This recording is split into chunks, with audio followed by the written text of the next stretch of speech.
नमो भगवते वासुदेवाय नमः। ओम। श्रावण मास की शुक्ल पक्ष की एकादशी को उत्तरदा एकादशी के नाम से जाना जाता है। वैसे तो सभी एकादशियों का बहुत ही महात्म है, परंतु निसंतान दंपति के लिए, योग्य संतान चाहने वाले लोगों के लिए और संतान की सुरक्षा और विकास के लिए उत्तरदा एकादशी का कोई जोड़ नहीं है। शुक्ल पक्ष की इस एकादशी का महात्म्य इतना अधिक है कि अगर आप विधि विधान से भगवान विष्णु को समर्पित होकर इस व्रत को रखते हैं तो आपके संतान की सुरक्षा के साथ साथ अगर आपके पास संतान नहीं है तो संतान प्राप्ति की मनोकामना जरूर पूर्ण होती है भगवान विष्णु की कृपा से। और हम बताते हैं कि इस व्रत को कैसे रखा जाए, कैसे इस व्रत को रखा जाए और अगस्त में यह किस तिथि को पड़ रही है।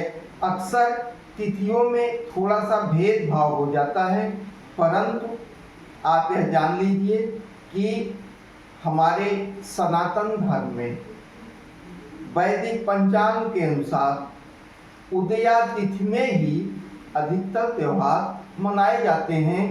कुछ त्योहारों को छोड़कर, जैसे दीपावली में उदया तिथि न लेके रात्रि की अमावस्या को लिया जाता है, ऐसे गिने चुने उदाहरणों को छोड़कर बाकी त्योहार तिथि की उदया तिथि से मनाया जाता है।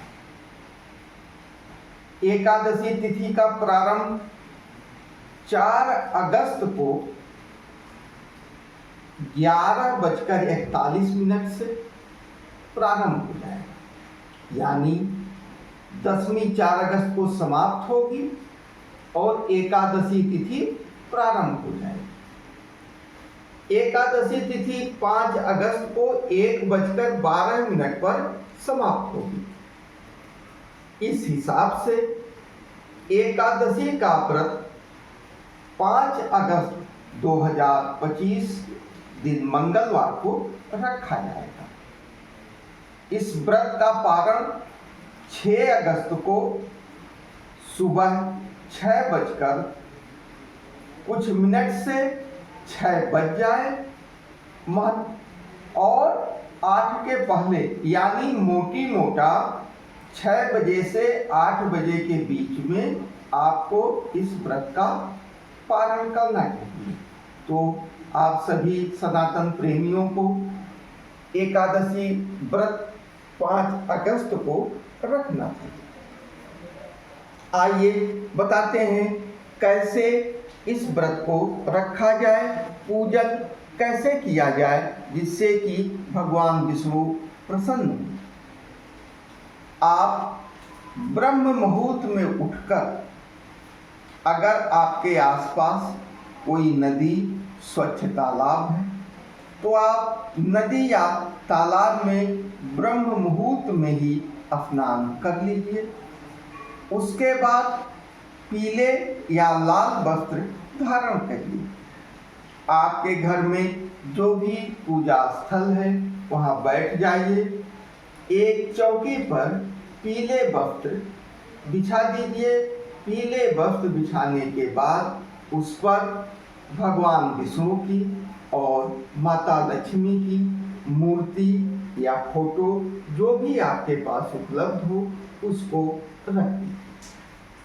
पंचोपचार विधि से उनका पूजन करें। पंचामृत का अर्पण करिए। पंचामृत में गोदुग्ध, गोघृत, शहद, इस तरह से गोदही, इस तरह से शक्कर मिलाकर पंचामृत बनाया जाता है। पंचामृत भगवान विष्णु, माता लक्ष्मी को समर्पित करने के बाद उसको आप अपने पूरे परिवार में बांट दीजिए और भगवान विष्णु के प्रसिद्ध और उनको प्रसन्न करने वाले मंत्र ओम नमो भगवते वासुदेवाय नमः। ओम। इस मंत्र का सतत जाप करते रहिए। आप इस व्रत को निराहार फलाहार किसी भी विधि से रख सकते हैं। सामान्यतया यह व्रत निराहार नहीं रखा जाता, लोग फलाहार के आधार पर ही इस व्रत को रखते हैं। आप सामान्य रूप से किसी भी व्रत को रखने के पहले उसका संकल्प किया जाता है। आप जब ब्रह्म मुहूर्त में, या यूं मान के चलिए कि थोड़ी सी अगर देर भी हो जाती है तो चलेगा, लेकिन सर्वश्रेष्ठ स्थिति ब्रह्म मुहूर्त में स्नान के बाद कार्यक्रम को आगे बढ़ाने की है। आप स्नान के बाद हाथ में जल लेके, अपना नाम लेके, अपने पिता का नाम लेके, कुल गोत्र आदि का नाम लेके, क्षेत्र का नाम लेके, गांव का नाम लेके, स्थान का नाम लेके आप संकल्प लीजिए। अगर आपका व्रत सकाम है, आप किसी उद्देश्य को प्राप्त करने के लिए व्रत रख रहे हैं, तो आप संकल्प करिए कि हे भगवान विष्णु, हे केशव, मैं इस उद्देश्य की पूर्ति के लिए आपका यह व्रत रख रहा हूँ, और आप आशीर्वाद दीजिए कि हमारा व्रत पूर्ण हो और हमारा उद्देश्य सफल हो। इस संकल्प को लेने के बाद आप फिर पूजा प्रारंभ करिए, और हो सके तो दिन में अधिकतम समय आप स्वच्छ वस्त्रों में स्वच्छ स्थान पर, पूरा दिन तो पूजा स्थल पर बैठना संभव नहीं है, परंतु आप किसी को अपना कोशिश करिए कोई आपके वस्त्र और शरीर को ना छुए, और इस पवित्रता को बनाए रखते हुए आप पूरा समय आप भगवान विष्णु के मंत्र का जप करते रहिए। अगर वो संभव हो तो आप सुबह दोपहर शाम तीनों प्रहर में विष्णु सहस्त्र नाम स्तोत्र का पाठ करेंगे तो भगवान विष्णु जल्दी प्रसन्न हो जाएंगे, अधिक प्रसन्न हो जाएंगे, जल्द ही आपको उनकी कृपा प्राप्त होगी। नहीं तो आप मंत्र मन ही मन जब आप पूजा स्थल पर बैठे तो थोड़ी सी आवाज़ आ सकती है, ऊँट हिल सकते हैं, परंतु पूजा स्थल से उठने के बाद जब आप सामान्य परिस्थितियों में हो, अपनी पवित्रता को पूर्ण रूप से बनाए रखने के बाद मन ही मन जप करते रहिए। हो सके तो रात्रि जागरण का भी प्रयास करिए। शाम को भगवान विष्णु की आरती करिए, फिर पुनः आप कुछ देर बैठ के जप करिए, और अधिक से अधिक समय तक आप अपना शरीर, अपना मन श्री हरि विष्णु के चरणों में समर्पित किए, तो आपका सकाम उद्देश्य तो पूरा ही पूरा होगा, इसमें कोई दो राय नहीं है। इसी के साथ अगर आप परंपरागत रूप में लगातार सभी एकादशियों के साथ इस एकादशी का भी व्रत रख रहे हैं तो निश्चित रूप से आप अक्षय पुण्य के भागी होंगे। पुनः आपको अगर उद्देश्य नहीं है तब भी आप संकल्प जरूर लें, संकल्प लेकर ही व्रत को आगे बढ़ावें, और उद्देश्य कोई ना हो तो आप बिल्कुल ये कह सकते हैं कि हे भगवान विष्णु, हे श्री हरि विष्णु, मैं आपकी प्रसन्नता और कृपा प्राप्त करने के लिए एकादशी का व्रत रख रहा हूँ, हमें आपकी कृपा प्राप्त हो, आशीर्वाद प्राप्त हो और हमारा यह व्रत पूर्ण हो जाए। आप भगवान विष्णु को सर्वप्रिय तुलसी दल का अर्पण जरूर करें। तुलसी दल का अर्पण करने से भगवान विष्णु बहुत प्रसन्न होते हैं। नैवेद्य का भी भोग लगा सकते हैं। पीले पुष्प भगवान विष्णु को बहुत ही प्रिय है। आप पीले पुष्प, पीले गंध ये भगवान को आप अर्पण करिए तो आपको बहुत ही लाभ मिलेगा। आप घर के वातावरण को भगवान इस तरह से बनाए रखिए कि आपके परिवार का प्रत्येक सदस्य उसके मन में भगवान विष्णु श्री हरि विष्णु के प्रति प्रेम जग जाए और हर व्यक्ति मन ही मन उनकी पूजा प्रार्थना करता रहे। आप 6 अगस्त को 6 बजे से 8 बजे के बीच में आप पारण कर लीजिए। पारण में पुनः आप भगवान विष्णु की पूजा करके जिस तरह से आपने 5 अगस्त को किया था उसी तरह से 6 अगस्त की सुबह को भी करके और व्रत के दौरान हुए अनजाने अपराधों के लिए आप क्षमा प्रार्थना जरूर करिए कि हे ईश्वर, हमसे जाने अनजाने में तमाम अपराध हो गए होंगे, आप उसके लिए हमको क्षमा करके सदा आशीर्वाद बनाए रखिए। इस तरह की प्रार्थना करने के बाद श्री हरि विष्णु के चरणों में और तुलसी दल का अर्पण करते हुए और जो भी सामग्री आपके पास पुष्प दीप है, पंचामृत, उसको अर्पण करते हुए आप अपने व्रत को पूर्ण करिए और पारण करिए। सनातन प्रेमियों, हमारी भावना सर्वोपरि है। हमको व्रत के दौरान अपनी भावना को पूर्ण रूप से श्री हरि विष्णु के चरणों में समर्पित रखना होता है संकल्प के साथ, तभी हमको व्रत के पुण्य फल का लाभ प्राप्त होता है।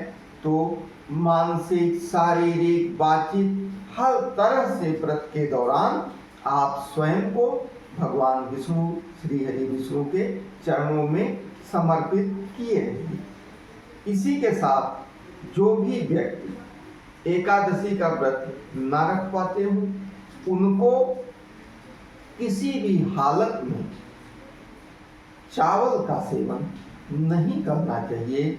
चावल का सेवन करने से एकादशी के दिन महापाप लगता है, व्यक्ति महापाप का भागी होता है और उसके पुण्य का क्षय हो जाता है। तो इस तरह से जो भी व्यक्ति एकादशी का व्रत नहीं रख पा रहे हों वह एकादशी के दिन चावल का सेवन बिल्कुल ना करें। तो इससे भी और चावल का परित्याग करते हुए अगर मन ही मन वो भगवान विष्णु का जप करते रहते हैं तो उनको भी कुछ पुण्य फल जरूर प्राप्त होंगे। रोगी, बालक, वृद्ध सामान्य आहार के साथ चावल का त्याग करते हुए भगवान विष्णु के चरणों में अपने आप को समर्पित करके एकादशी तिथि का पूर्ण लाभ प्राप्त कर सकते हैं। क्योंकि एकादशी तिथि का निर्माण, एकादशी देवी का निर्माण स्वयं भगवान विष्णु के अंशों में हुआ था। एक बार एक कन्या को देख के श्री हरि विष्णु ने पूछा, हे देवी आप कौन हैं? उस देवी ने कहा कि हे श्री हरि विष्णु, मैं आप ही के अंश से उत्पन्न हुई कन्या हूँ। तो भगवान विष्णु और हमें आधार बताइए मेरा क्या होगा। भगवान विष्णु ने कहा कि तिथियों में सर्वश्रेष्ठ, व्रतों में सर्वश्रेष्ठ एकादशी तिथि की तुम स्वामी हो। हमारी पूजा के साथ साथ जो व्यक्ति तुम्हारी पूजा करेगा, तुम्हारी आराधना करेगा, उसको बहुत ही पुण्य लाभ प्राप्त होगा। एकादशी तिथि भगवान विष्णु को ही समर्पित है। इसी के साथ श्रावण मास में पड़ने वाली इस एकादशी की तिथि की पूजा और व्रत करते करते जो भी व्यक्ति भगवान भोलेनाथ की आराधना भी करता रहता है तो उसको निश्चित रूप से अति पुण्य फल प्राप्त होते हैं। क्योंकि एकादशी के साथ साथ पूरा श्रावण मास महादेव भगवान आदिदेव भोलेनाथ को समर्पित है। तो इस तरह से आप शिवार्चन करने के साथ साथ भगवान विष्णु की आराधना, आप दोनों लोगों की आराधना करिए, माता पार्वती के साथ माता लक्ष्मी की आराधना करिए, आपको बहुत ही पूर्ण फल प्राप्त होगा। तो पुनः आप जान लीजिए, एकादशी व्रत 5 अगस्त 2025 को रखा जाएगा। व्रत का पारण 6 अगस्त 2025 को 6 बजे से 8 बजे के बीच में होगा। दशमी तिथि 4 अगस्त को समाप्त हो जाएगी 11:41 पर।